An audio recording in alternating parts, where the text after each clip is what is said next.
I feel like it's time to let this one out of the vault. This is the modern baseball song you will never hear. What is going on, my mates? Hope everyone's doing very well today. If you saw this video and you clicked on it, you're probably thinking two things. Number one, this is clickbait. Number two, this guy Nate can only make videos about Mobo, but I promise going forward, every other video from here on out is not going to be about modern baseball, with maybe like a tiny exception, okay? But the good news is, this is not clickbait at all.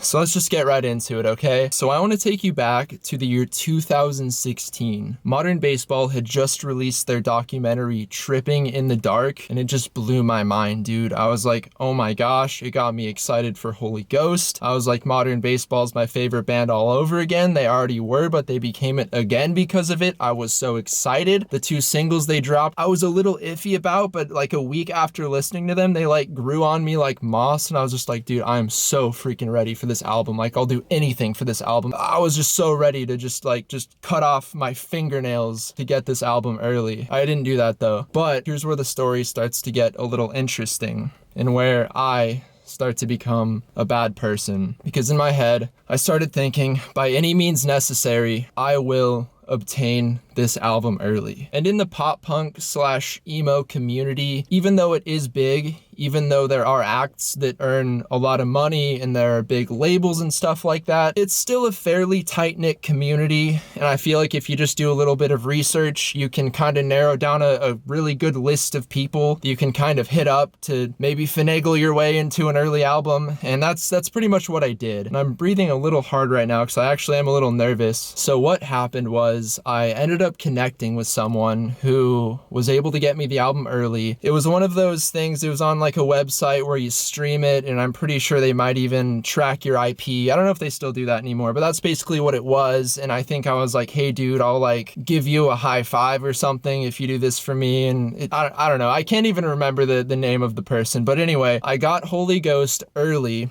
I downloaded it from that streaming website because I just remembered you could stream it, but you could also download it too. And I downloaded it to this like downloader app on my iPhone, right? And I pulled it up and I started listening to it, and I was like, this is legit.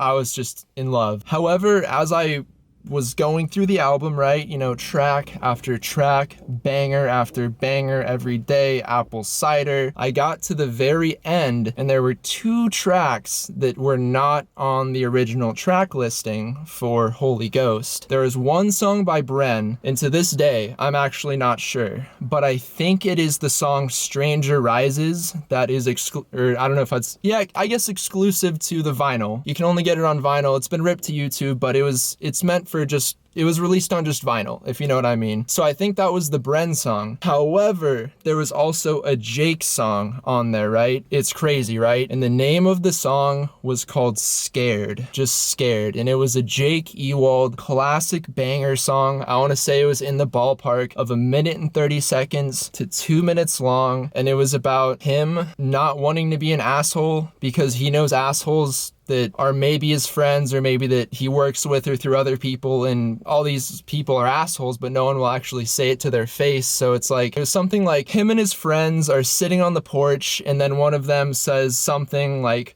really offensive or something. Then he realizes that his friend is an asshole, and then when it comes to assholes, no one will ever say it to their face. And overall, it's a really good message. It would have fit in really well with Holy Ghost. Even if I did have access to it today, I wouldn't release it just for obvious reasons. Those lyrics aren't even like verbatim word for word, but that's like the gist of the song. This is the only time that I've ever encountered that with any band, you know, because I've gotten releases early from bands or whatever, and I'm like, dude, yes. But I've never had there be tracks on there that didn't ever come out ever. Because, you know, it's like sometimes a track maybe they'll release it like a year later or something as like a single, or it'll come out eventually. But this song will never come out. You'll never hear it. If you love me, you literally just gotta take my word for it, dude. That's all I can say. I don't want this in any way to be perceived as me trying to be disrespectful to anyone in modern baseball or like release secrets. It's genuinely just all in good fun, just another piece of lore. My mates, thank you so much for watching. Like I said, there's going to be more content coming soon, more frequently. I'm going to try to do more videos each week, and it's going to be great, and I love you all, and I'll see you very soon.